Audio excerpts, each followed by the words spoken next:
عمر لانو کہتے ہیں کہ جب نبی علیہ الصلوۃ والسلام نے جہاد میں اپنا مال خرچ کرنے کا حکم دیا تو میں بہت خوش تھا کہ آج تو میں صدیق اکبر سے نمبر لے جاؤں گا، کیونکہ میرے پاس مال زیادہ تھا۔ مگر تو بات ہی کچھ اور بنی۔ علامہ اقبال نے اس کو بڑے خوبصورت انداز سے یوں نقل کیا، ایک دن رسول پاک نے اصحاب سے کہا، دے مال راہ حق میں جو ہوں تم میں مالدار۔ ارشاد سن کے فرط طرب سے عمر اٹھے، فرط خوشی سے۔ اس روز ان کے پاس تھے درہم کئی ہزار۔ دل میں یہ کہہ رہے تھے کہ صدیق سے ضرور بڑھ کر رکھے گا آج قدم میرا راہوار۔ لائے غرض کے مال رسول امی کے پاس، ایثار کی ہے دشت نگر ابتدائے کار۔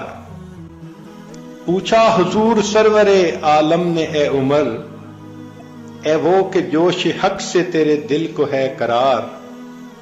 رکھا ہے کچھ عیال کی خاطر بھی تو نے کیا، مسلم ہے اپنے خیش و اقارب کا حق گزار۔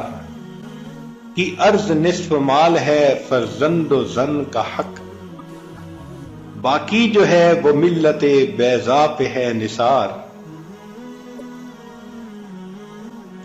اتنے میں وہ رفیق نبوت بھی آ گیا، سبحان اللہ، اتنے میں وہ رفیق نبوت بھی آ گیا،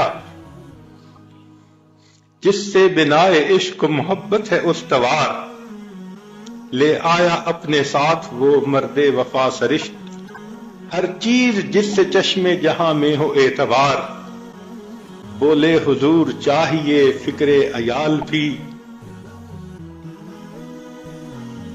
کہنے لگا وہ عشق و محبت کا رازدار۔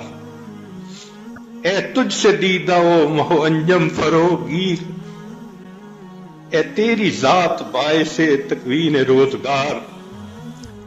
پروانے کو چراغ ہے بلبل کو پھول بس، صدیق کے لیے ہے خدا کا رسول۔ تو سیدنا صدیق اکبر کو عشق و محبت میں وہ مقام ملا کہ سب سے بازی لے گئے۔ اسی لیے علامہ اقبال میں ایک جگہ عجیب الفاظ کہے ہیں، اے کلیم اول سینائے ماں،